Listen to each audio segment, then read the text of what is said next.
We are on episode 11. Episode 11. Mm-hmm. Rough week. Yeah, definitely a rough week. Mm-hmm.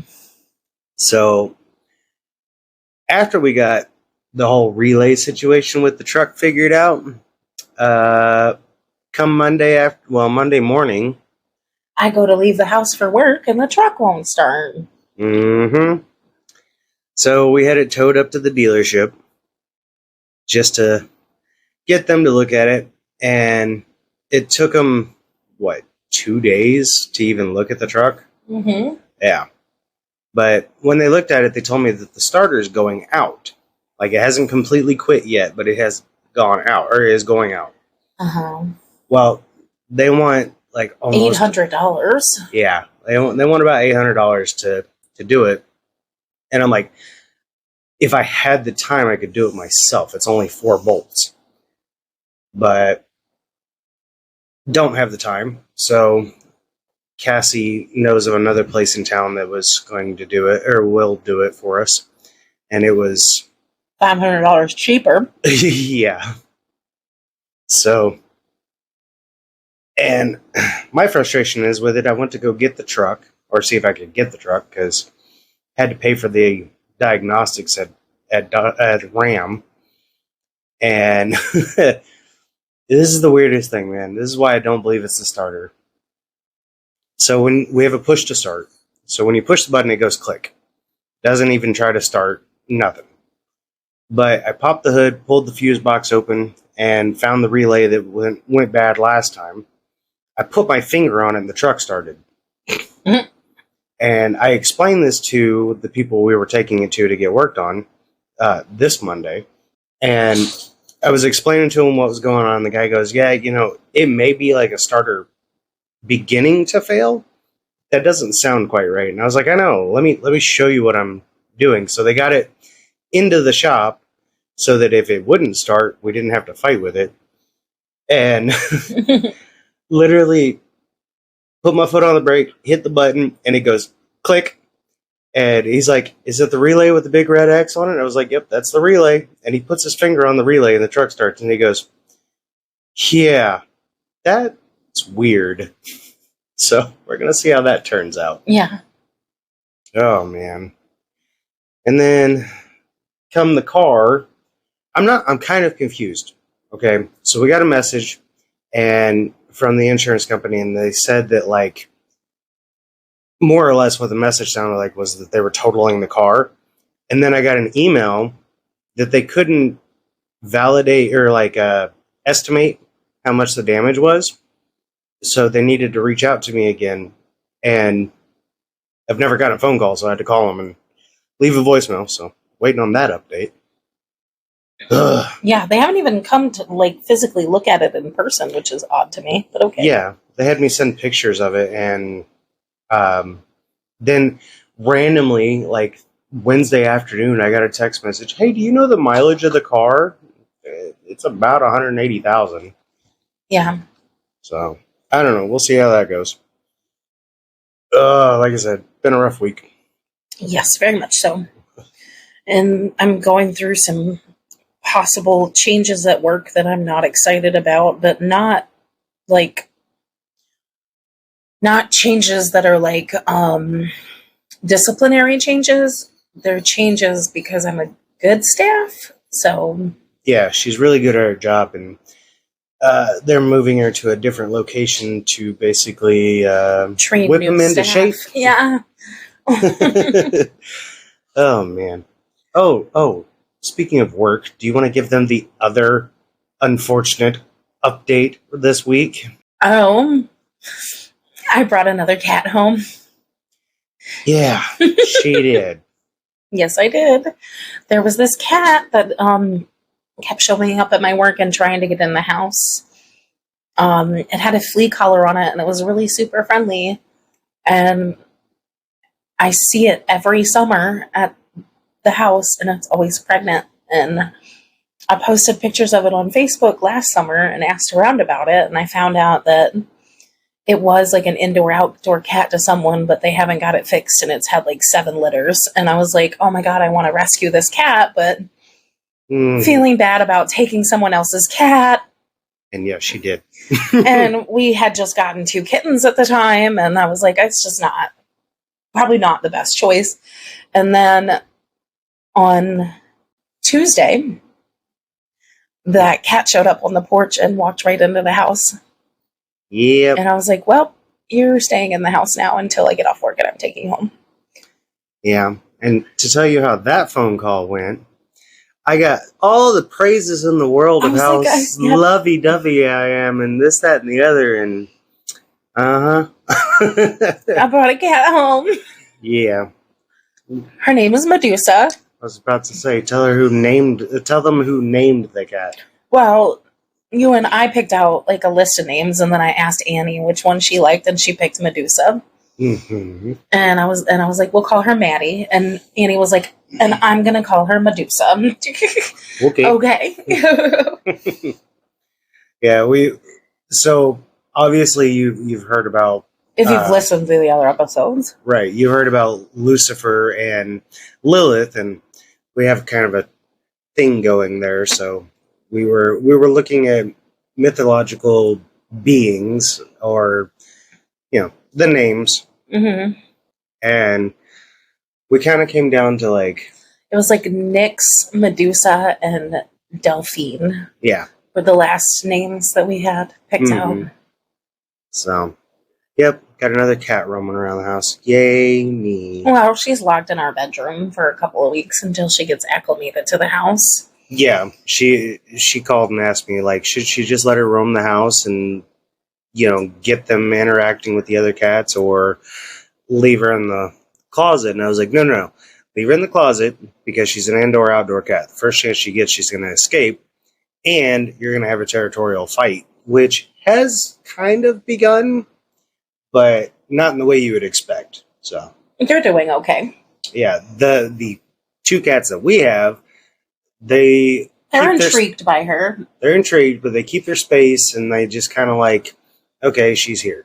Yeah, but she is super defensive as soon as they get near her. They get near, she hisses, and... But you got to think that she's been mostly a street cat, so... Yeah, and poor Lucy got freaking smacked in the face pretty damn hard. Like, I watched his head get knocked sideways, and I was like, wow. Because he got close. Oh, yeah. Got a little too close. But he's kind of used to that. Him and his sister roughhouse all the time. They're doing it right now. Yeah. Oh, man. Hopefully we don't disrupt their peace too much. I just couldn't take it anymore, babe. I don't want to see her pregnant again. Well, it's not good for him. You could take her, get her fixed, and then, like, put her back. Yeah, but she'll have a better life with us. I am taking her to get her fixed. Yeah. And the good news is that our other 2 cats are already fixed, so we don't have to worry about her getting pregnant until she is. As long as she stays inside. Right. So I'm going to... Our babysitter said that the vet's phone is turned off right now, so I was just going to show up there next week. Okay. And get the ball rolling on... Well, first of all, I want to take her in and just get an assessment. Right. To how healthy she is. Right. And then... and see if she might be pregnant, because she does have a pretty big belly. Yeah. But it could be from having multiple litters. That's true. Who knows? Maybe she is fixed and it just stole a cat that somebody was taking care of. But I will say, like, she had a flea collar on. Number one, those are highly toxic to cats. And it was really old. I'm pretty sure it's the same flea collar that she had on last summer, because when I took it off, it was black. Ew. Yeah. And she hasn't been bathed, which I know cats don't really get bathed, but I think if I had an indoor-outdoor cat, I would be bathing them every now and then. Yeah, because they do groom themselves, but it's not going to prevent everything. Yeah. Like, she's got scabs where you can tell she's been... digging herself up. Yeah, digging at something, so... Yeah. And she looks thin in places. Like, yeah, so like she has an extended belly, but her face is, like, concave, and you can see her ribs. And I mean, maybe Cassie's best friend actually said she's got a Yoda face, and I was like, oh, I can see that. Yeah. She looks like a sphinx, like her face. Yeah, she's definitely got a sphinx look, and she's she's that tortoiseshell. Yeah, tortoiseshell calico. She's black with, like, goldish brown spots. Mm-hmm. Very pretty. Well, you think they are, but I think she's very pretty. yeah. Anywho, hey, do you want to hear about a random thing that I learned today? I do. Because it's summertime. We like to make s'mores every now and then. Do you know what the previous world record for the largest marshmallow was? No. It's about 200 pounds. Wow. Candy store in Mexico made a 1,430 pound freaking marshmallow For what? for the world record, just for the hell of it. No. Yeah, I was like, because I heard it on the radio today. But speaking of radio, listen, our rental car, I am mad about that rental car. Okay, It's a Chevy what? A Chevy Spark. It's a Chevy It's Spark. so It's small. a wind-up toy. Okay, and I am not. To be fair, we're used to driving a Dodge Ram 1500. Bighorn. Yeah, And then our car was a Dodge Charger. It was a big car, so it's a boat. Yeah, but like, I'm not a tall man. I'm not a big man. None of that. I'm short and stout, and that's about it. I have to hunch over to drive this damn car. I'm mad about it, all right? Yeah, well, we also have one of them fancy car seats for our son, and so Oh, yeah. literally the seat has to be all the way up against the steering wheel for the car seat to fit. Yeah. Well, now that we've done Blue Blabbing. yeah. You got anything to tell anybody about your story today? No disclosures. No disclosures? No. Mine... No, I don't think I've got any disclosures. You know what? I'm going to be fair. I'm going to start doing like Scared to Death and just say, listen, our podcast is explicit in every way. So your discretion is advised. Yeah. Because we curse, we do have stories that are surrounding deaths. We have stories that are surrounding, all kinds of crazy stuff. So I'm tempted to start saying that. All right. Well, let's get into this. We are a true crime and paranormal podcast. That's true. So. Yeah.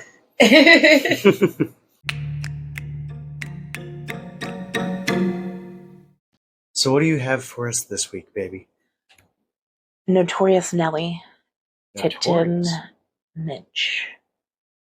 Notorious Nellie Tipton Meunch. Well, what's she notorious for? Because I've never heard of her. I couldn't find a birth date or a lot of childhood info about her without paying for a subscription on Ancestry. So I didn't do that. But I have a list of things about her. Okay. I mean, hey, it's something. Yeah. Nellie's father, William M. Tipton, was a minister in Mexico, Missouri. And her brother was a Missouri Supreme Court justice. Ooh, she got some connections. Yeah. Her father was also a Confederate guerrilla under Colonel John A. Poindexter. Ooh. Who achieved fame in central Missouri as the rebel responsible for robbing and later tearing up a section of the North Missouri Railroad. That's probably not a great connection to have with your family. Nellie met Ludwig Meunch in Columbia, Missouri, where she was attending Stevens College, and he the University of Missouri. Oh, okay. In 1912, they eloped and moved to St. Louis so he could study medicine at Washington University. All right. Yeah. I mean, I guess that's a good reason to elope. So, after Ludwig finished college, he became a somewhat prominent and successful doctor in the area. Okay. And Nellie, in 1923, opened up a shop called Mitzi's, selling high-end women's clothing. Oh, okay. So she's moving up in the world? I see. Yes. And her and her husband were pretty well known around town as being somewhat respectable. Okay. Okay. So, on April 20th, 1931, a woman and a gang of 5 men telephoned Dr. Isaac D. Kelly, to make a house call for a sick boy. All right. And the doctor said it was an odd call. He was grabbed by two men and taken to a farm in St. Charles County, and then to other hideouts in Illinois. Dr. Kelly's wife was the daughter of William McBride, an oil millionaire. Oh, okay. Oh, okay. Okay. But Dr. Kelly said the kidnappers could not agree nor decide on a number for the ransom money. Really? Yeah, they started at $250K and eventually settled for $50K. All right. They also could not agree on who would be the person to, grab the money and drop off the doctor. Wow, they are just not at all organized for this. Yeah. They at one point asked Dr. Kelly if he knew someone to do it for them, I guess. Really? Yes. He also was basically left to wander around a place, and he was with someone besides the four men that they called, like the four gangsters called Goldie. Okay. Okay. So the woman is Goldie? Since you said four men and one woman, so the woman would be Goldie. Yes. Okay.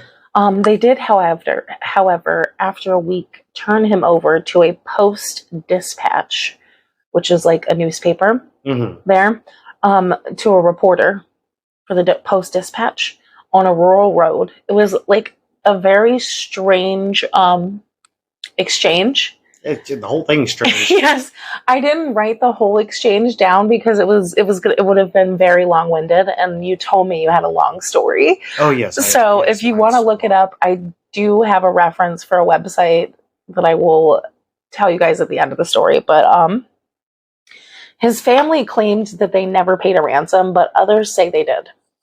Okay. So police had no leads until 1934, so 3 years.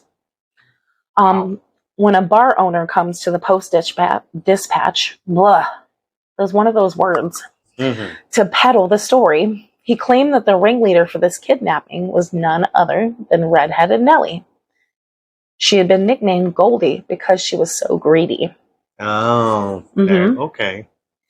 Wow. She took a whole different turn and kind of messed it up, too. Yeah, he claimed that he witnessed her and the five thugs hatch the kidnapping scheme in his bar. Wow. What a place. Yes. So actually, like, the people in St. Louis, like, she was this super respectable, like, kind of like wife of a doctor owning this great shop. They were shocked. Yeah. Until the police and the newspapers take a little look into Nellie's past. Oh. And everybody's got skeletons in their closet. They find out that in 1919, Nellie was a suspect in a jewelry theft from a hotel room. Really? A jewelry theft? Mm-hmm. Oh my gosh. And in 1920, she submitted a bill to an estate lawyer claiming his wealthy client owed her $17,000. Having forged signatures of the deceased to herself, she did later drop her lawsuit, claiming her lawyer lost the evidence. Oh, I bet he did. And also, her little shop, Mitzi's. So let's talk about that. Okay. She often borrowed jewelry from jewelers to give women the opportunity to try on dresses with accessories. I've actually heard of a lot of high-end retailers doing stuff like that. Yeah, it seems like mutually beneficial. Right. So 2 years into owning the dress shop, she told the police that a man entered her shop and stole $12,200 worth of jewelry before she hit him on the head with her purse and he ran off. Yeah. Okay. Yeah.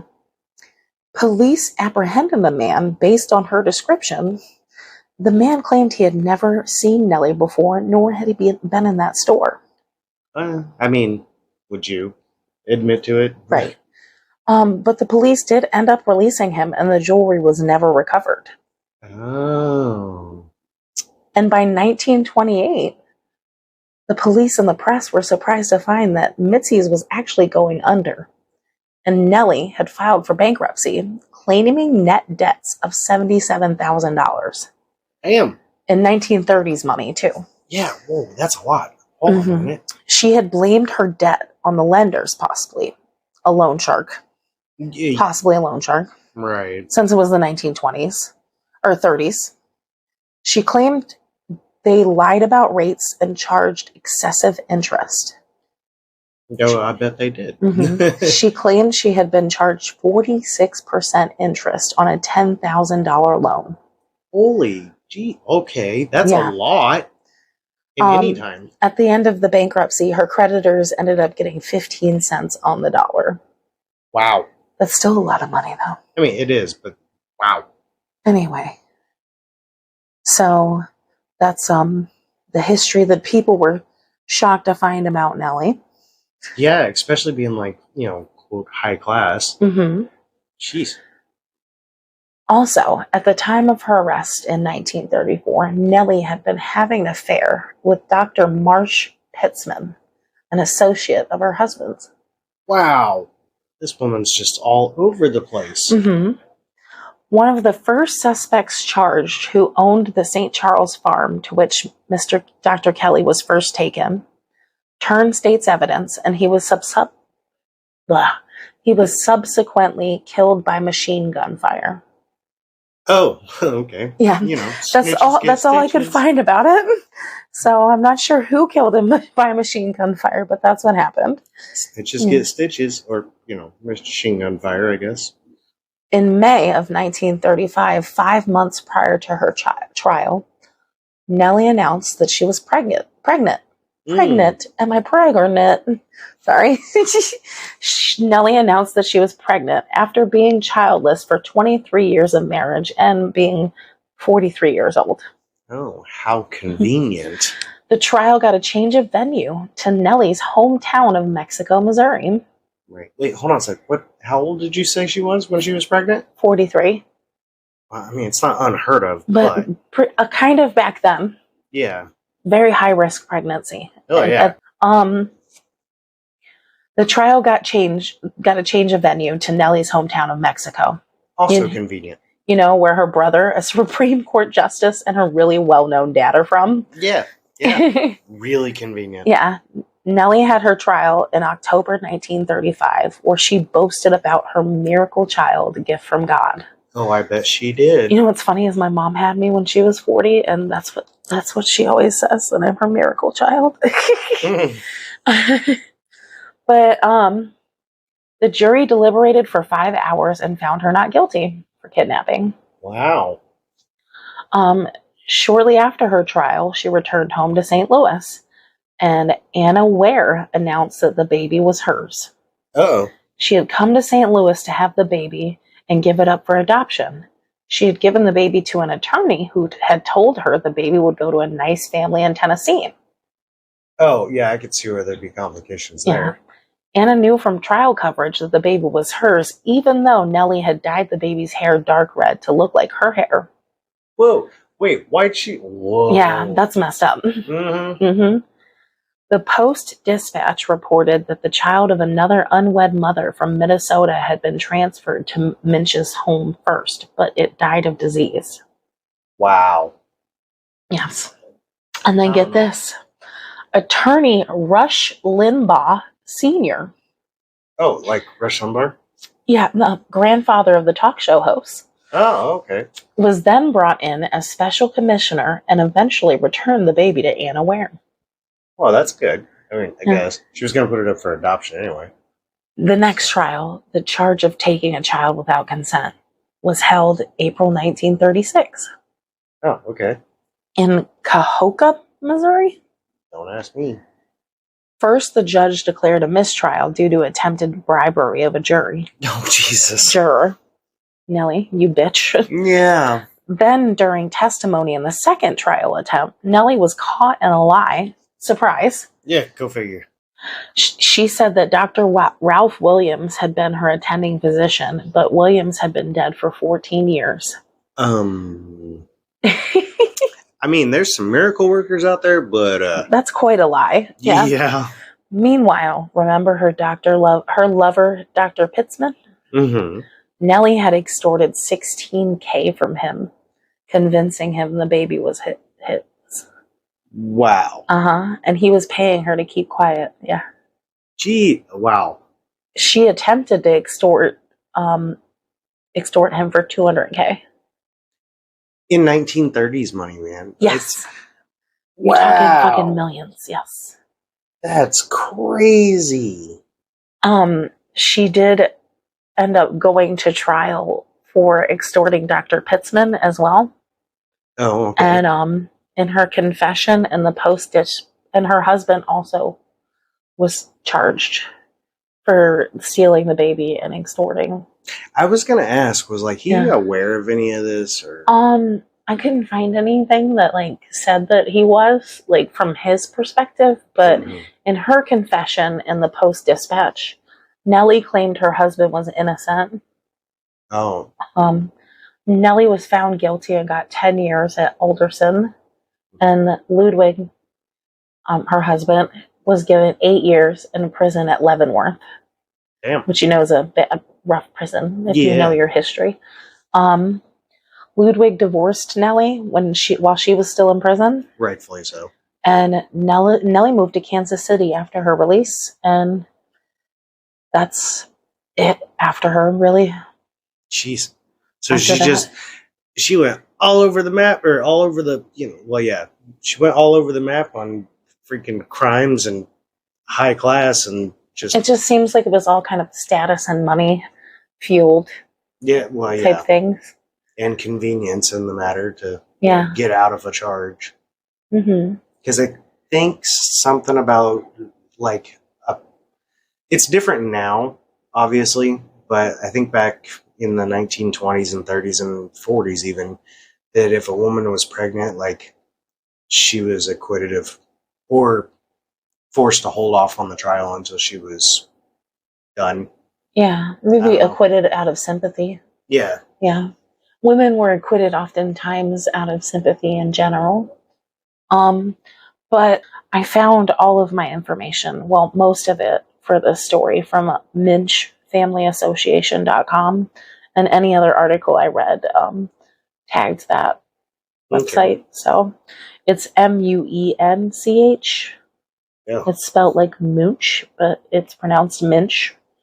Okay. Yes. When I Googled the pronunciation, it said Meunch rhymes with pinch. So nice. And for those who aren't really aware or haven't watched our YouTube videos, aside from our social media, the videos are now synchronized with when we talk about certain aspects of the story. Any pictures we have relating to it will pop up in the video. Yes, I did upload pictures of Nellie and her 5 thug, quote unquote, associates. Oh, yeah. To where we put our pictures. So they'll be in the YouTube and the social medias, Facebook and Instagram, when the episodes upload. Yep. All right. Well, that was a all over the place kind of story. Jeez. Yeah. Well, what do you think? Did you like it? I did. Yeah. I mean, all of your stories are always interesting. It's just, it's hard to like make a joking commentary about true crime. Yeah. Well, this one's less blood and guts and stuff, no, it's just kidnap and really fucked up ransom story. I felt like it was like kind of just like really bad criminal. Yeah, it's very notoriously bad criminal. Yeah, maybe that's why Notorious.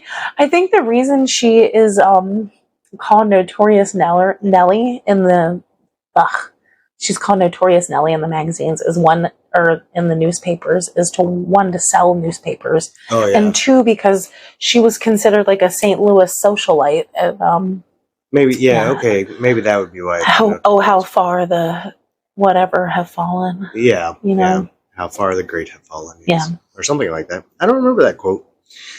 Not off the top of my head. All right. Well,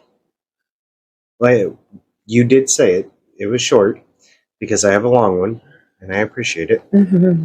Hopefully I can keep it under an hour this time. Yeah. Well, babe, you ready for some random facts of the day? All right. So on July 31st of 781, the longest recorded eruption of Mount Fuji occurred. Nice. Yeah. I'm impressed that it hasn't erupted since, or at least not like that. Where's Mount Fuji? Japan. Oh, I thought it'd be funny if it was in Fiji. Nope. That was just my random thought. Although a really funny one is Krakatoa. Or, no, I'm not going to go there. My other random fact relating to episode 10's moon landing is on July 31st, 1971, Apollo 15 astronauts took a 6.5-hour drive on the moon in their lunar roving module, which was all electric. Kind of impressive. I honestly figured it would have been solar powered. That's a bad joke. Sorry. Now that I've got my facts out of the way, are you ready to grab that flux capacitor and go back to the future? Quick shout out, though, to my best man, Jeremy. He's the one that introduced me to the anime Steins Gate. I want to say it was in 2011 because we were stuck in the barracks. But they reference this story, sort of. I'd rather go in my TARDIS. Well, have you ever heard of John Titor? No. On the 2nd of November, 2000, a post on a little-known forum by time_traveler_0 stirred the curiosity of many and has created debates ever since. Okay. It's as follows. Greetings. I am a time traveler from the year 2036. I'm on my way home after getting an IBM 5100 computer system from the year 1975. The following 4 months, everything is an absolute frenzy on the internet of questions and concerns. But, surprisingly, he answers everyone's questions. Wow. Mm-hmm. After a total of about 570 posts, on the 24th of March, 2001, he sends out his last post. Says he's headed home, and after calling us pretty bad people, he is quoted saying, "Bring a gas can with you when the car dies on the side of the road. Farewell, John." Now, All right, Dad. now the post would lead to websites, books, a movie, obviously the anime I just stated, a stage play, and even a few video games. So he becomes really famous just for being a time traveler? Yeah, I don't think I've ever actually heard of any stories of real time travelers. I mean, I find time travel interesting, and I've always wondered where I would go, which obviously would be the 1960s. Of course. To Woodstock. Of course. 100%. But, yeah, I've never really... I love Doctor Who and Futurama, which I guess is kind of time travel, because that's how the whole show works. But, yeah. Right. Mm-hmm. I would have to say that the reason why he becomes famous, which I'll get into, has a lot to do with the fact that he was willing to provide proof, which not many, if any, quote-unquote time travelers do. Yeah. After his post went bananas, it actually led to a big private investigation and a few lawsuits. So I'll mention those at the end. Okay. All right. But you want to hear a little backstory about him? Yeah. All right. So let's get into whether, who John Titor is or was. I mean, we don't know. Yeah. So his recognition actually begins on the AM radio show Coast to Coast with Art Bell. I've actually heard this because he does some really crazy off-the-wall things, but it was off the air before I was even a teenager. So, okay. But anyway, on the 29th of July, 1998, He is hosting an episode, or whatever they called it, a radio show at the time called Open Timelines. Mm-hmm. He was searching for time travelers. He had a call out. Obviously, there was a whole bunch of jokesters and people looking for that 15 minutes of fame and stuff. But in the middle of the show, he receives and reads aloud this fax on the air for the world to hear. It goes as follows. Dear Art, I had to fax when I heard other time travelers calling in from any time past the year 2500 AD. Please, let me explain. And he does. Okay. He goes on to explain that time travel was invented in 2034 after discovery by CERN. That's not for too long from now. That's No. like, what? 12 years? 11 years? Something 11 like- years. Yeah, about 11 years. Yeah. Do you know anything about CERN? No. No? So, CERN's known for a few notorious things, but they've done many scientific researches. But a few of the things that they're known for is the invention of the World Wide Web. Not the internet. Don't get that confused. They're not synonymous. Okay. But when you type in www to reach an internet site, that's what it is. And they invented that in 1989. They Okay. also discovered antimatter. Antimatter is literally the black space between the stars. Okay. Or, well, I mean, it's a very generalistic summarization of what it is, but it's pretty cool.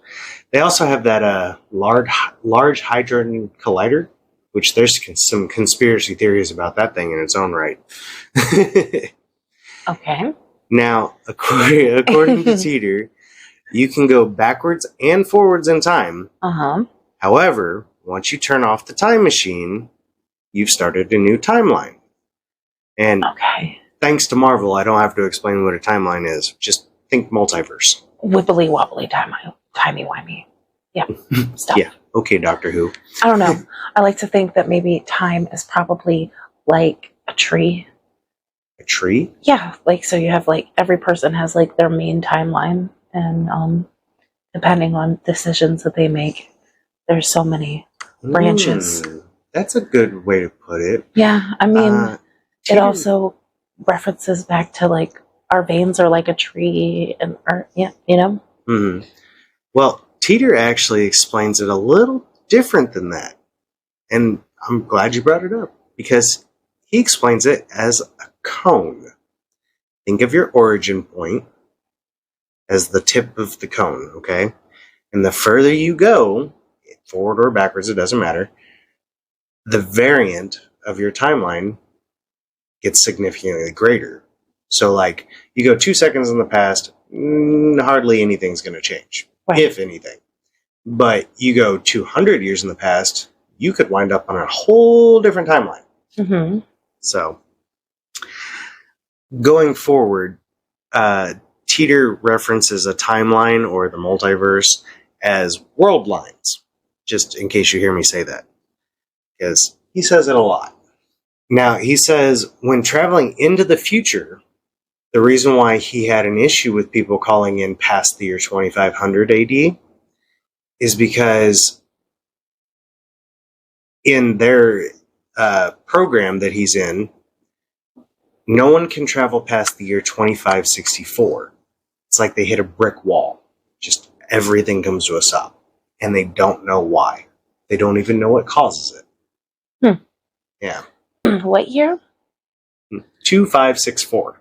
Okay, we'll be dead. Yeah, we're good. We're good. And the kids will be gone, so.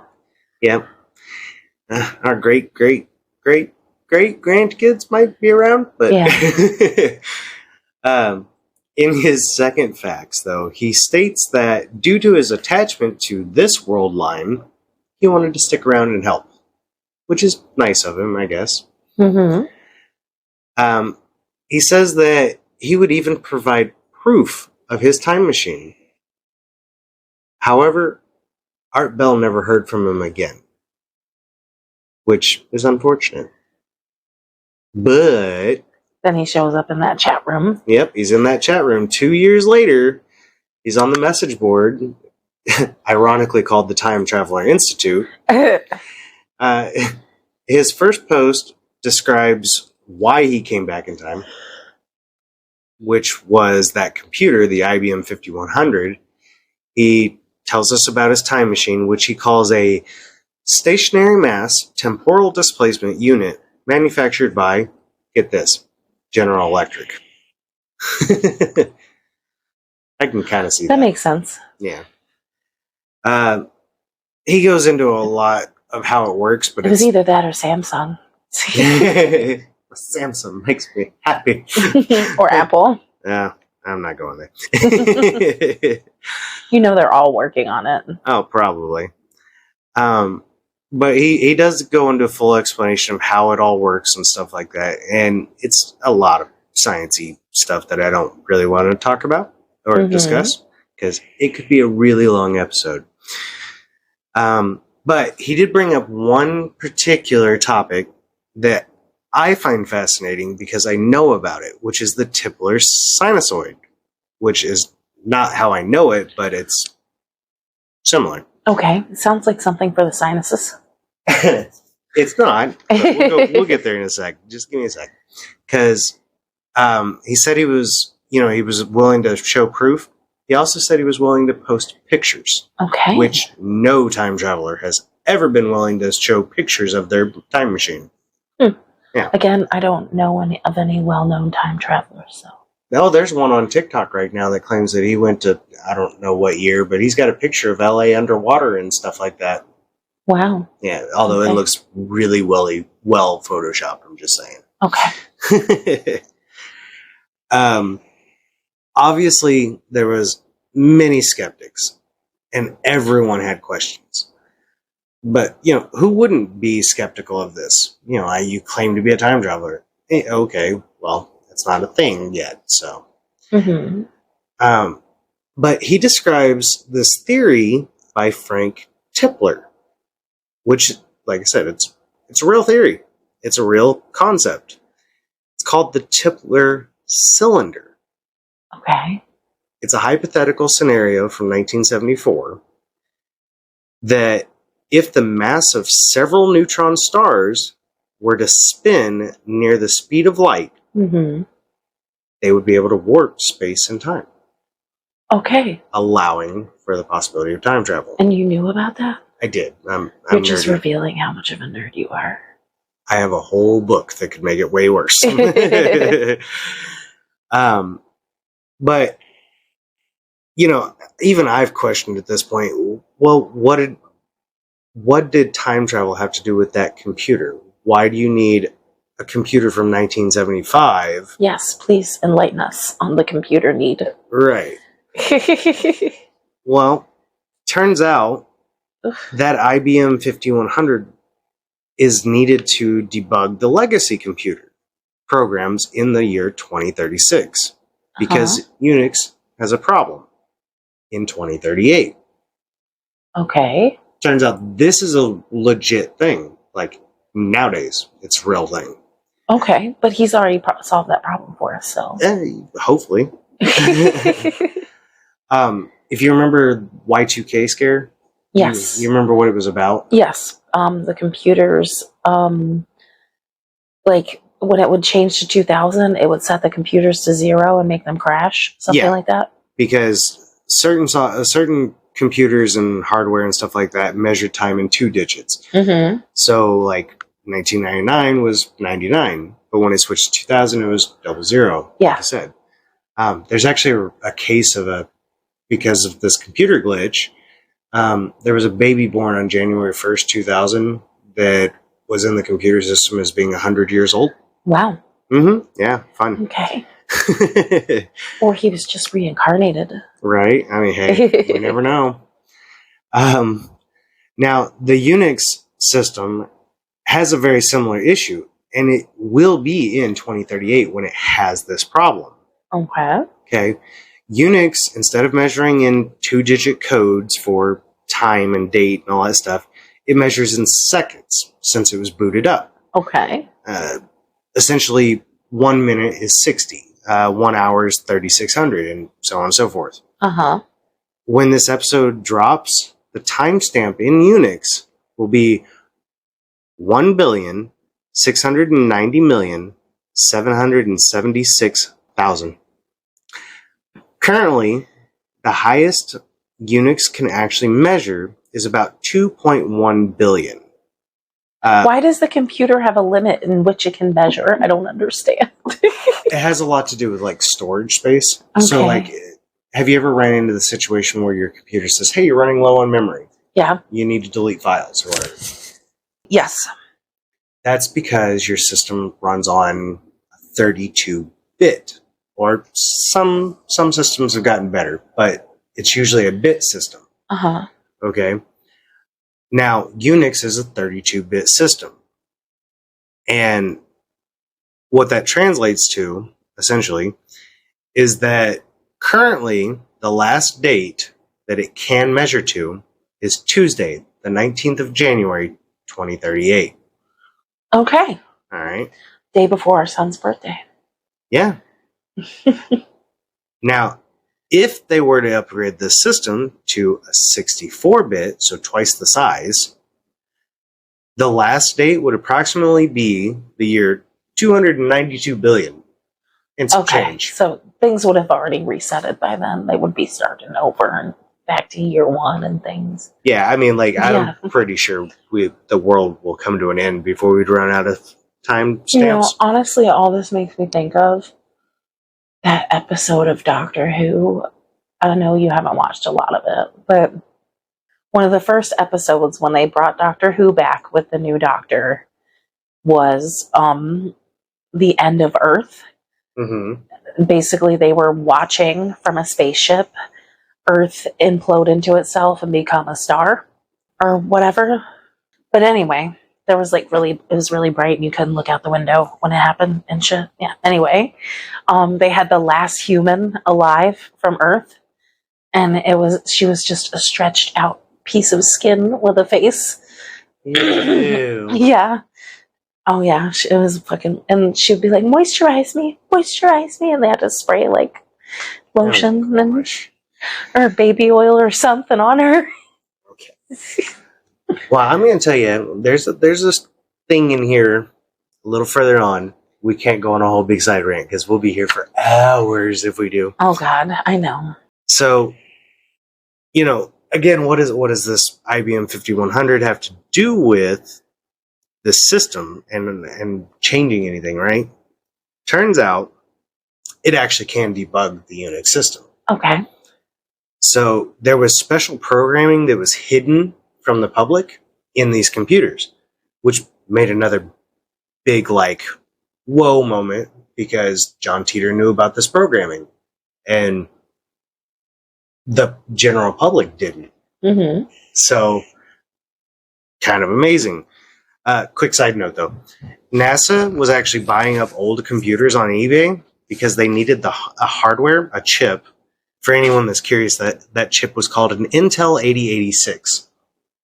So the fact that they needed old computers to run modern technology, kind of crazy. Okay. Yeah. But all of these reasons about this computer and stuff like that is why Titor's post caught a lot of people's attention. Well, yeah. Because, he had information that wasn't well known at the time. He was willing to provide pictures and answer questions. This is just unheard of. Mm-hmm. Funny enough, though, one thing that Titor wasn't willing to answer, the winning lottery numbers. Of course not. Yeah. Well, he says he's not here to make anyone rich. He just wants people to live a better life. Uh-huh. Also, who could remember 35 years in the past, those exact numbers? And if you think along the lines of that multiverse and timeline, there's a possibility that those numbers may not be exactly the same if his theory of timelines is correct. Hey, did you know that somebody won millions at the grocery store that we like to go to right around the corner? No, but now I'm mad. When Titor tells us about this, that predictions could be off because of these timelines, he refers to the Everett Wheeler model, which basically explains the Marvel multiverse just with a lot more science. Okay. So, however, a thing he would explain to us is his past and our future, essentially. He made a few predictions. Keep in mind the timeline could be off. Okay. Because they're kind of close. In the early 2000s, he claims that there will be Waco-type events that happen every month and steadily get worse. I mean, as we know, and when I like to talk about cults, that shit like that's happening every day. Yeah. I mean, not to that scale. Not to that scale, but I mean... shootings, cults are killing people and doing crazy shit. Yeah, it's out there. He says that Civil War will begin in 2004 and abruptly end in 2015. Okay. Yeah. If you think about it, we've been... Come on, man. We have been on the verge of Civil War since the Civil War ended. Yep. Like, it's never ended. Like, we're a lot more on that front in the last few years than we have been in a long time. Yeah. I don't know. I have little faith in Generation Z, and I guess our kids. Yeah. I think they're what? Alpha? I have no idea. Called? I don't know. The kitty sipping on some water, if you can hear. Yeah. ASMR. Oh no. The reason why the war abruptly ends in 2015 is because of what he calls a very short World War III. Okay. Of course, taking advantage of civil war and unsettled times, Russia decides to attack major cities around the world. Sounds about right. Yeah. Our response? Nuke them. Sounds about right. Mm-hmm. Tragically, 3 billion people or more are killed during this. Sounds about right. Yep. Titor says that the only survivors didn't live anywhere near those larger cities, including New York City, Los Angeles, London, Beijing, and several others. Well, that counts us out. Yeah, we're not that close, but we're like we're 4 close hours enough for nuclear warfare to screw us up. From New York City, so mm-hmm. Yeah, we're close enough that we would get nuclear fallout. Yeah, we would have the deformities from. I don't think we'd be that close. No, because I think Chernobyl and Hiroshima is the worst so far, and it's they were like 30 miles. Now he says that after World War III comes to an end and the world starts recovering, America decides to split into 5 different regions. Okay. Each having their own president. But of course, they respond to only one president. Okay, so nothing changed. However, what did change is D.C. is no longer in D.C. It's in Omaha, Nebraska. Okay. I mean, to be fair, I've heard of a lot of like nuclear fallout bunkers and stuff like that being up there. So it's a mindfully safe place to be. Okay. I mean, kind of makes sense. Is it in the Ozarks? Because I've already... Hello? The cat is attacking me! Lucy just grabbed the microphone and buried it. Yeah. I was saying, is it in the Ozarks? Because I've always heard that that's where people have hideouts. Now, I don't know exactly. I'm Googling. But I think of, when you say the Ozarks, I think of the Ozark Howler, which is Arkansas. I want to say that it runs parallel to the Appalachian, depending on how you say it. Or at least congruent with. I don't want to say it goes into the center of the country. Okay. I guess, no. Yeah. So hold on a sec. Where does the Ozark mountain range run? From AlienArt.com. The Ozark Mountains are actually a series of high plateaus that run from southern Missouri through northern Arkansas and parts of northeast Oklahoma and southeast Kansas. Oh, well, it's close, but not all the way up there. Okay. So, some interesting information, though, about the New World, essentially, is he says that they're more focused on family and community than anything else. As we should be now. Yeah, we should be working towards that. Like, we shouldn't be concerned about all these freaking other things going on. We should be worried about what our neighbors and our friends are going to survive the next day. Yeah. He says that in his timeline and his, whatever, the biggest fear is actually mad cow disease, which becomes the worldwide pandemic. Okay.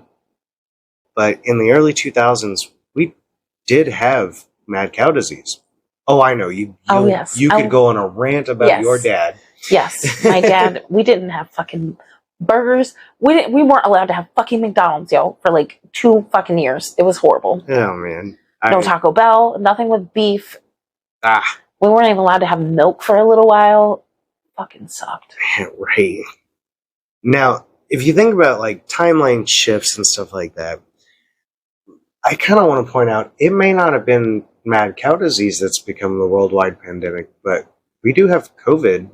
Well, yeah, that was a worldwide pandemic. It still is, technically. Yes, it's still going on. Now we just don't care, but... Yeah. He says that there's not going to be any Olympics after the year 2004. He may be off, but he's not entirely wrong, because in 2020, we didn't have Olympics. Yeah, we didn't know. Because of the COVID shit.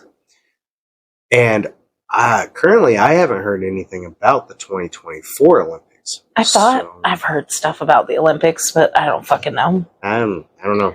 I haven't heard anything. I don't really pay attention to the Olympics at all. I only do for swimming, and that's kind of disturbing to say out loud. I have never paid attention. I listen to like some of the drama that goes on that people talk about on the internet, but... Right. But, I mean, if we don't have 2024 Olympics, it could lead into the possibility of us just not having Olympics anymore. It's interesting to say. Tim, I mean, I think maybe I went on a rant or did say a comment before on the podcast, or at least in conversation with you about the Olympics and, like, the sexes being separated and all that bullshit. Had many of those conversations. Yes. To give you a little cringe, in 2001, we were still using dial-up. Yes. Ugh. Stop. No, do not make them noises. No. However, he predicts that the internet will be more like cell phone use of 2001, where it's wireless, it's quicker access points, and for everyone. I mean, he kind of got that right. Well, he did. That's exactly what our internet's like. Yeah, I mean, you do wireless. Have to pay for it in most cases, but yes. Well, he didn't say it was free. He said it's for everyone. Yeah. Which means we have Wi-Fi. Our access to the internet is at the snap of a finger now compared to dial-up. Yeah. Ugh. And it's literally, well, at least in America, it's literally for everyone. Yeah. Anyone who can get access to it can use it. Yeah, pretty much. You might find this part interesting, though. He said that the entertainment industry would be decentralized, meaning no more movie theaters, because anyone could create videos and they could be watched anywhere. Well, I mean, yeah. We do have theaters still, but they're on the decline. We have an entire generation that pretty much grew up on YouTube because people don't want to pay for cable. Right. Or or like they just want to pay for Wi-Fi. They don't pay for cable, Netflix, Hulu, none of that shit. Like I know plenty of people are that broke that don't pay for any streaming services and it's just YouTube. Well, I was going to say, if you think about it, on the anyone could create videos aspect. Not to say that you're broke if you don't pay for any services. Sorry. If you think about it, like on the anyone could create videos front. YouTube, TikTok, Facebook Shorts, that's exactly what that is the public making videos. It's not a high industry place that's doing it. Yeah. So it's kind of interesting. I mean, Now, there are still movie theaters, though. yeah, there are. And there's still movies coming out every year. I'm excited for the Barbie movie. Oh, gosh. I'm going to wait to see it for free, though, on one of our streaming services. Now, I don't have the exact information that he provided about this, but I do remember that he makes a comment about how Stephen Hawking's, I don't know, quote about CERN was a little wrong and had to do with black holes and wormholes and all that stuff.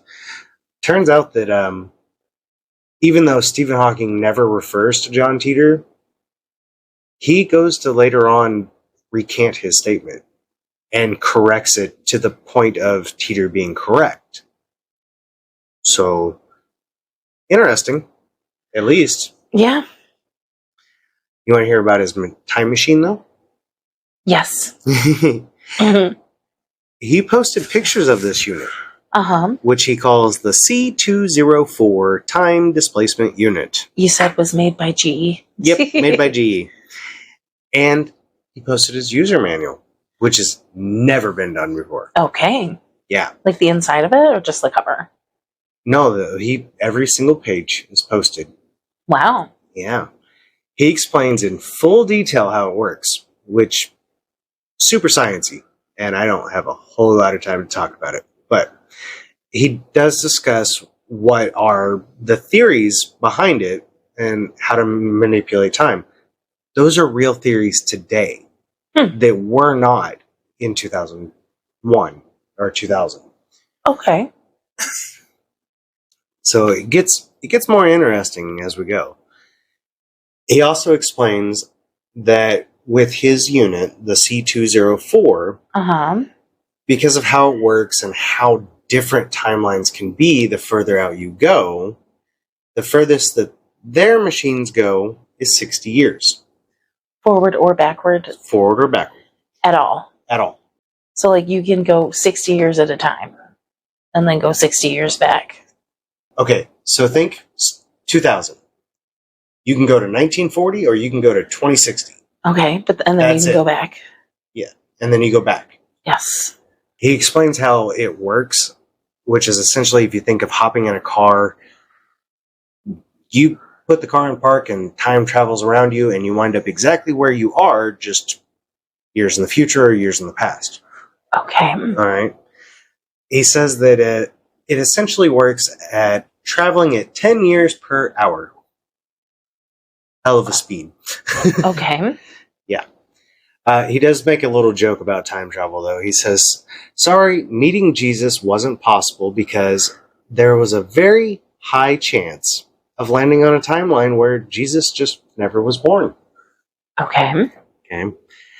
Now, his description of time travel was, quote, at 100% power, the constant pull of gravity can be as high as 2 Gs, or more, depending on how close you are to the unit. There are no side effects, but I try to avoid eating before. Alright, so if you think of the Gravitron or the Starship or the Twister at your carnival, you know how it spins in a circle real fast and you have a hard time pushing off the wall once it gets, because of centrifugal force. Yes. That pressure put on you that holds you against the wall is about 2 Gs. Okay. That's the best reference point I could come up with. But as we all know, everyone's a critic, right? Yes. Though fascinated, obviously, many felt that Titor was just hard to believe, though. They still had their issues. This was his response to it. My goal is not to be believed. Most people do not take news of war very well, but I find that everyone believes it's inevitable. Yes. I watch every day what you are doing as a society. While you sit by and watch your constitution being torn away from you, you willfully eat poisoned food, buy manufactured products no one needs, and turn an uncaring eye away from millions of people suffering and dying all around you. To be fair, that's pretty damn accurate even today. Yeah. Perhaps I should let you all in on a little secret.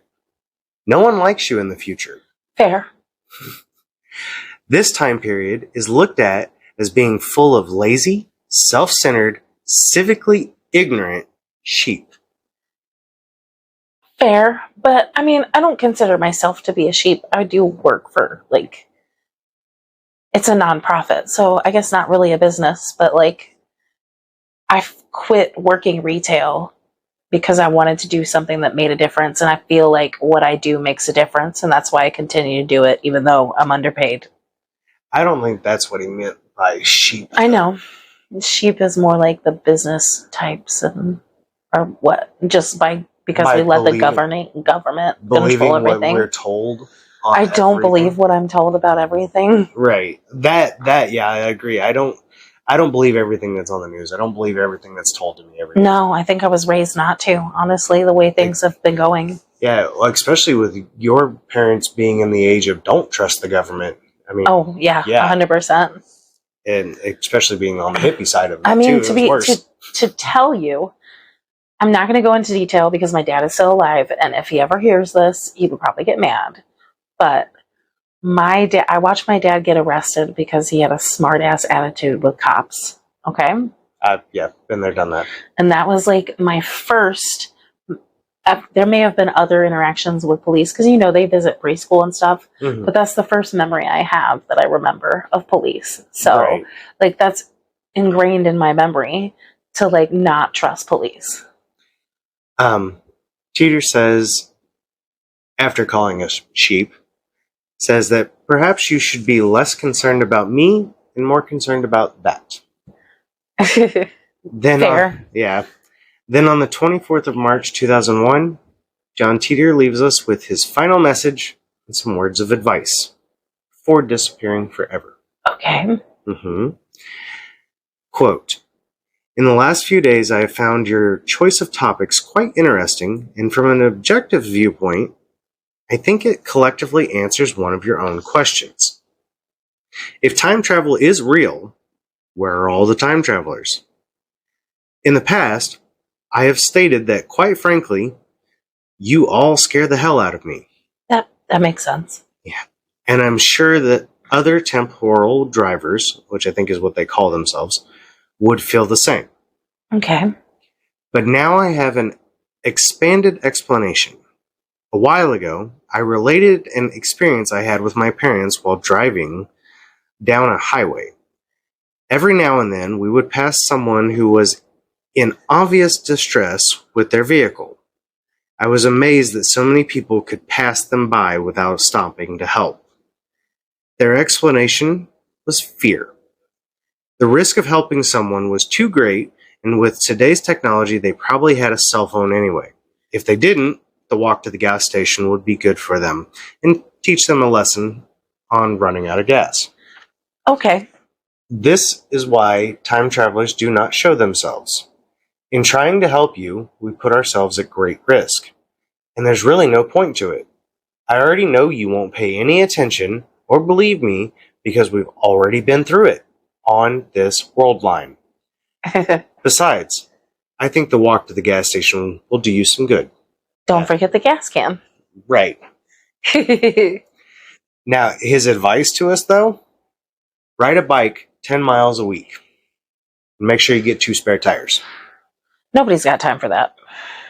I mean, to be fair, it's less than 2 miles a day. I'm already out on the first one. I mean, honestly, I don't mind riding a bike. I just don't own one. Yeah.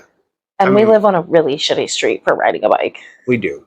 I would get back into bike riding if I had a reason or a place to. But anyway, moving forward. He said, don't eat meat from animals that eat their own dead. Probably referring to the mad cow disease thing. Probably. Yeah. Don't be sexually intimate with people you don't know. Well, already out. Out again. Finger that's down. Honestly, that's That's a societal thing in general nowadays. I got all the fingers down already. It's going to get worse. Although this one, I think you've got a niche on, except for you've got a thing about knowing how to drink your own pee. Because he says, learn basic water purification and sanitation. Listen, just because I bring it up every time doesn't mean I have a thing about it. It's just a skill that I have. She was a Girl Scout. One should be proud of their skills. And in my Girl Scout training, I learned how to filter my own pee into drinking water if ever need be. I'm not sure that's something I would want to be proud of, but all right. This one I know you'll have a finger down on. Learn to use and clean a gun. Get comfortable with it. Do you really trust me with a gun, though? I am really haphazard. Like, I am, like, a walking freaking accident. Like, I'm constantly breaking things, falling, getting hurt. Like, not a good idea. Yeah.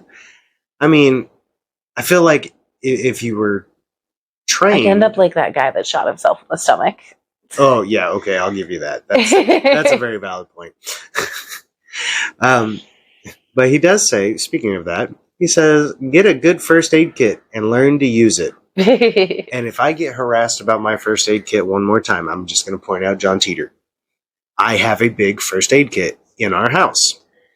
And it has come in handy. It has come in handy, but I get harassed about how big it is. It is really big. And it's sitting in our dining room, which, to be fair, is like the center of the house. So Now, this one I think we're both going to have an issue with.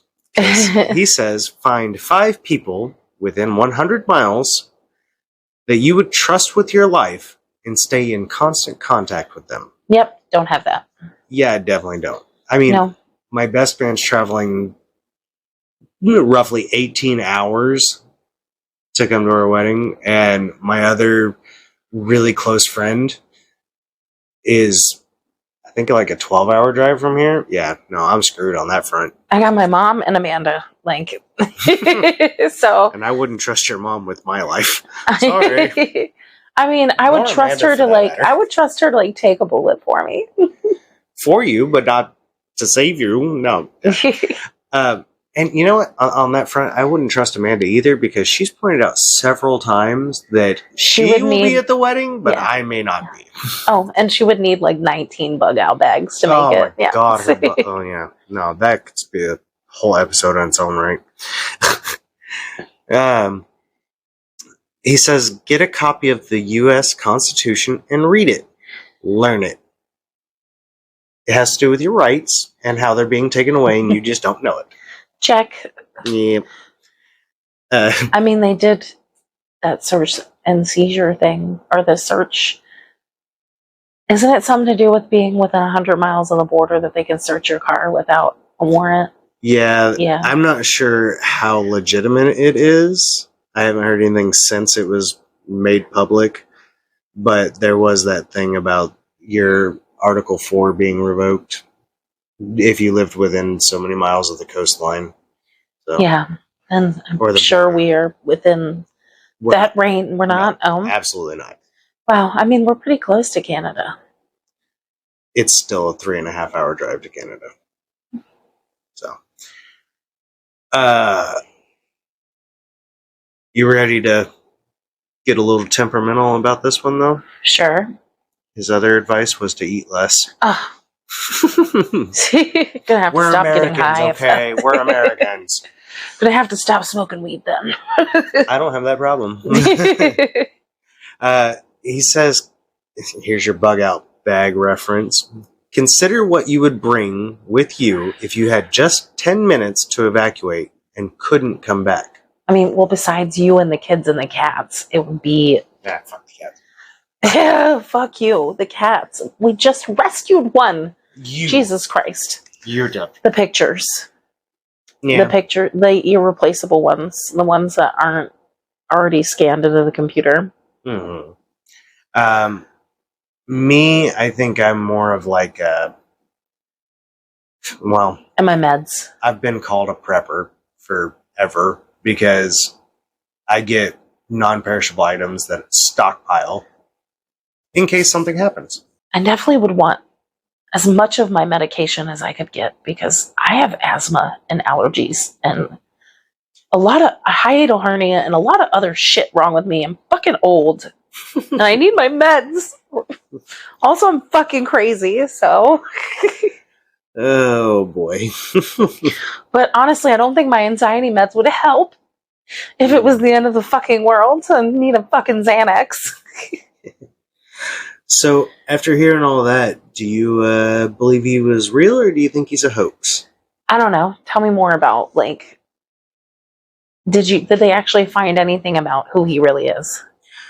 Well, interestingly enough, there has been some deep research done into this. Like I said, those private investigations and stuff like that. Turns out there's a gentleman named Joseph Mathery. He claims it was just a fun experiment. And he says, for those who might think it's a little too close to Terminator, it's because it's intentional.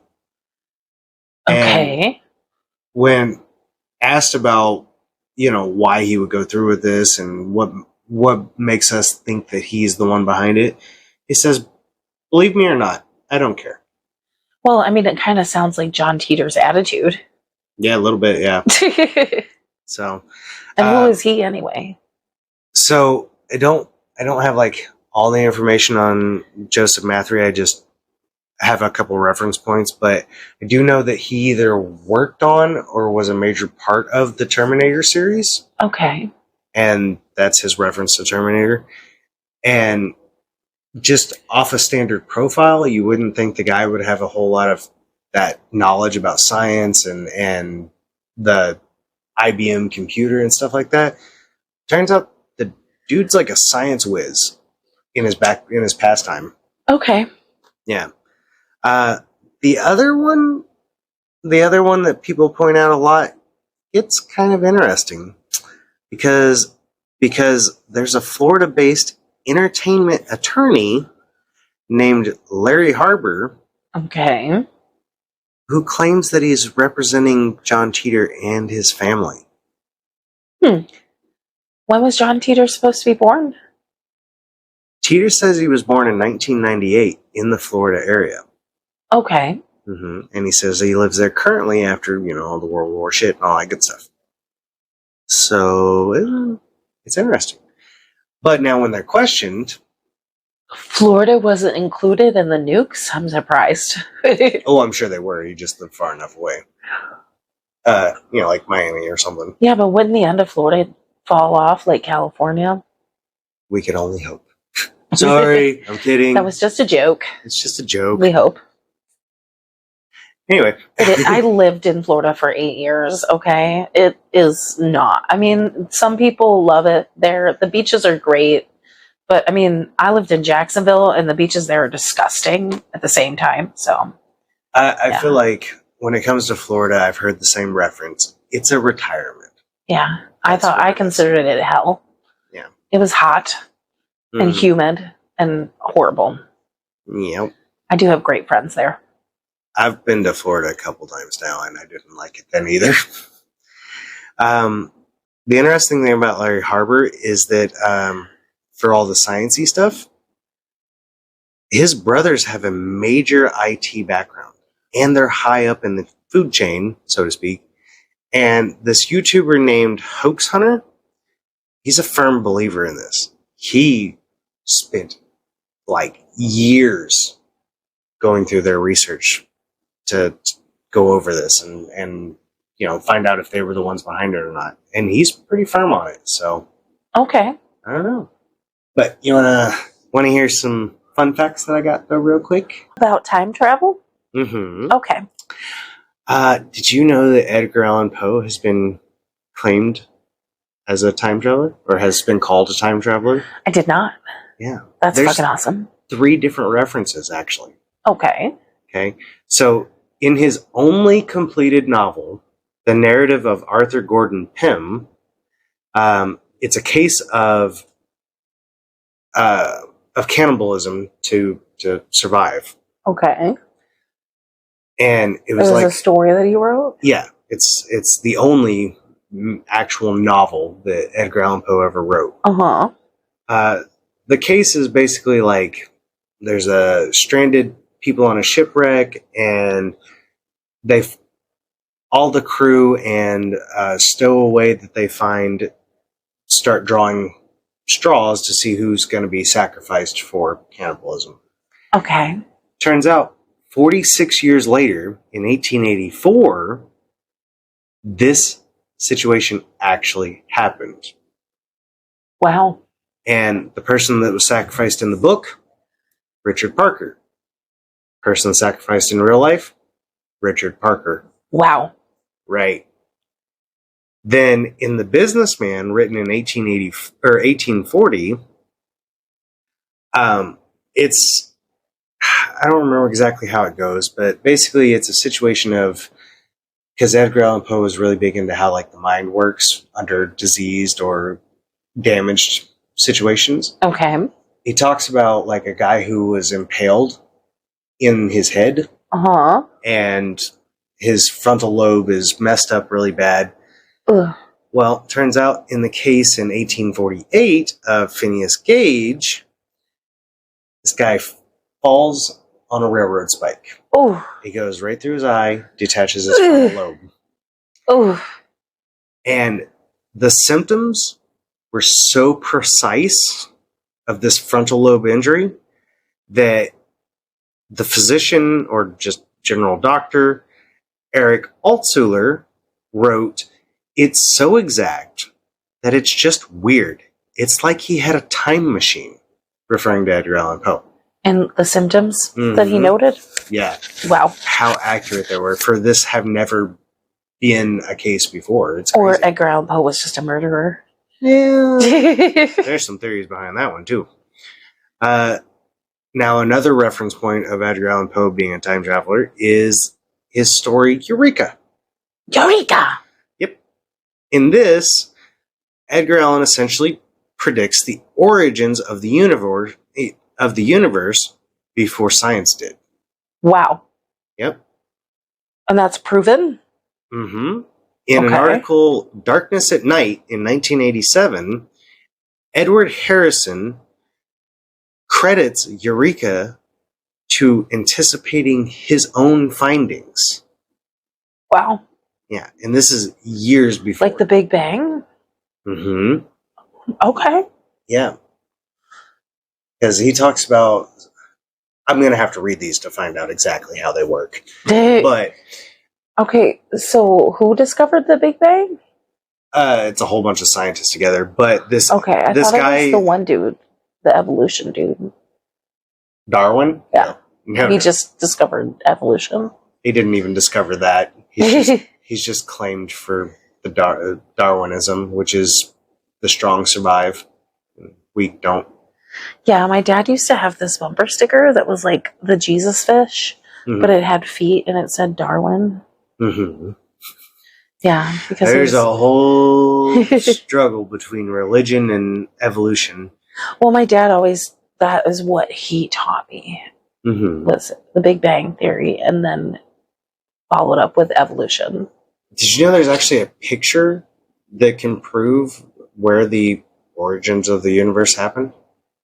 And I did not know that. Yeah, I saw it recently, and I was pretty fascinated by it. Pretty much what it is that, like, speaking of time travel, if you want to think about it this way, when you look in a telescope, the light that you're seeing is old because it takes time to travel to us. Mm-hmm. You know, that makes sense. Some of these are light years away. Okay, well, there's a picture where it's super clustered together and everything's really, really close. Whereas, if you look around us, everything's super spread out. Right. Scientists are explaining that this picture shows the light clusters being so close together moments after the Big Bang. So they're gradually proving better and better that the Big Bang really happened. Yeah. I thought that was already pretty much written in stone. It was just that nobody believed it because of Jesus. It's still more of a, it's still more religion versus science factor because, Of course, always will be. I mean, I don't understand why the two things can't coexist. That's always been my complaint. Like, why can't science be matter of fact and God be real too at the same time? I mean, I have my own reasons for not fucking peddling into God because of the laundry list of the suffering of the world. But I've never, before that, when I was younger, because my dad didn't just teach me Darwinism and the Big Bang and say, that's what it is. He let me explore any religion I was interested in. I actually had the opposite effect on that one. Yeah, but I mean, I went to church when I was a kid because all my friends did it and I wanted to. My dad didn't agree, but he still let me go. He took me. Yeah. But anyway, I always questioned why it couldn't all align. Like, when I was in middle school and high school in Florida, I had never really grew up around people that were so religious that they stomped it down your throat until I lived in Florida. Oh, yeah. And, like, I told people that I didn't believe in God because I didn't. The South is a hard place to fight religion. I had people, like, yelling at me in the halls that I needed Jesus. And, like, one time when I was coming in class, this girl smacked me on the forehead right as I walked in the door. Like, in the way, like, as, like, she was trying to smack God into me. And said, yes. Yes. But yeah. Well, so I went on a whole rant there. Yeah. To give you trauma, emotional damage. To give you like kind of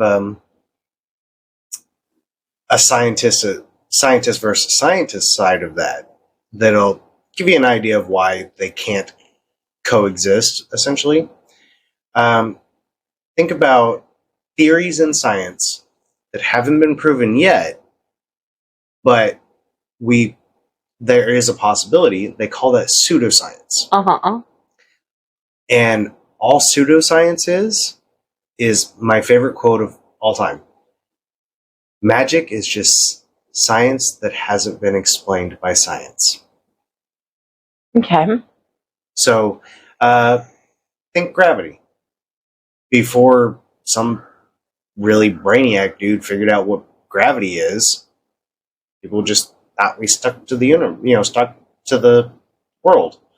And at one point, we believed that the world was the center of the universe, in which we know is definitely not true. Yeah, and at one point we thought it was flat, and some people still believe that. Mm-hmm. And hell, if we're pretty close to the same age. If you want to think about this, what were you taught in science class about how many planets we had? Oh God, Pluto. I'm mad. Pluto deserves to be a planet, okay? Yes, it does. Pluto was a fucking planet when we were kids. God damn it. Right. I don't care if you call it a dwarf planet. It still deserves to be a planet. Especially since we claim to have a freaking 10th planet out there somewhere that's just on the cusp of the... I don't even want to go into that. There's a lot to it. Yeah. But... Space. Yeah. But, I'm a science nerd, dweeb, whatever. And... I was really fascinated by John Titor back in 2011 when I found out about it. I thought it was an interesting story. Mm-hmm. And I know that you like Doctor Who, which has a lot to do with time travel. Well, it's not just time travel, but it's space travel. It's time and space travel. Mm. Yes. And some scientists will tell you those are the same. Rick and Morty is a similar platform to... I mean, a lot of people have compared it to Back to the Future, but they just travel through dimensions, which in a theory could be the same as time travel. Yeah. I mean, if you think about the Matrix theory, that's what that is that those are just two different dimensions of the exact same timeline with minor discrepancies. Yeah. So it's possible too. So, yeah. And I mean, there's a lot of other things. I've just never really gone into detail about whether there were actually time travelers. The only reason I have is because of these really suspicious photos that come up over the years, or even a video, like Charlie Chapman's video. It's not a video. He had a creation, and there's a woman who walks out talking on a cell phone. Legit. Like, it's really hard to argue she's not talking on a cell phone. It's kind of interesting. And then, like, there's a picture of a guy.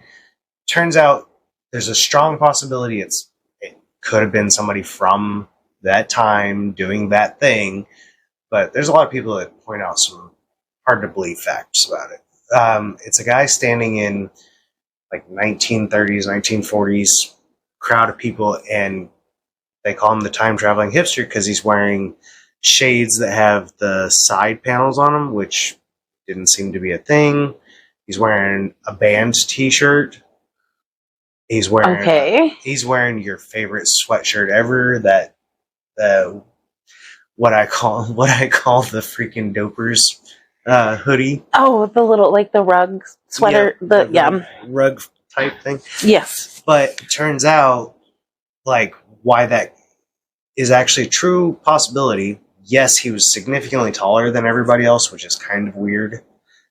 But, that's not abnormal. I think, isn't that part of evolution, though? We've gotten taller over the years. Oh, yeah. But those shades actually did exist at the time. They weren't common by any means because they were expensive, but they were a real thing. The camera on his chest was a real thing at that time. Okay. The shirt he was wearing, somebody did the research and found out that it was a Canadian group that was active at that time.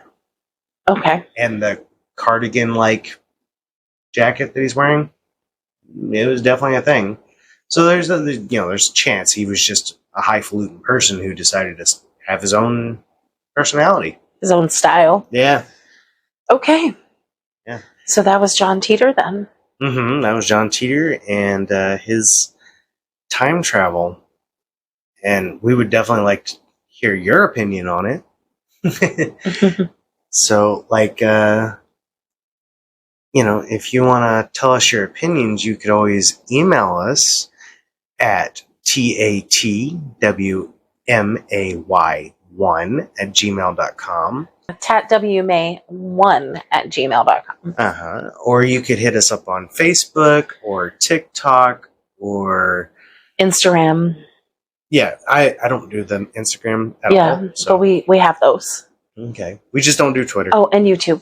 Mm-hmm. We have the YouTube definitely up and running, and it's comments are welcome.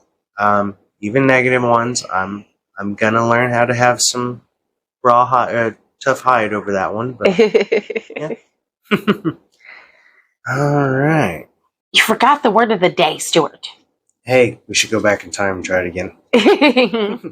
The word of the day is batu. Excuse me? Batu. Well, bless you. The beating of woods and bushes to flush game. Also, a hunt in which this procedure is used.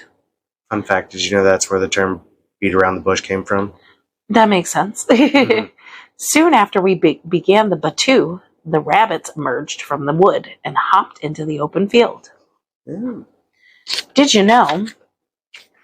Nope. The batu is a technique practiced by hunters in order to give them a clean shot at their targets. The hunter's assistants, or sometimes the hunters themselves, wrap sticks against trees and bushes in order to scare animals out of the woods and into open space. The practice appears to have originated in France,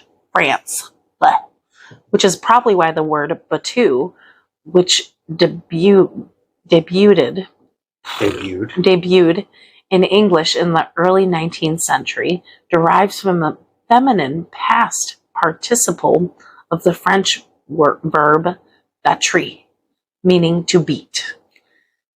The assistants themselves were often called beaters, although some hunting traditionalists have decried the practice as either cruel or unsportsmanlike.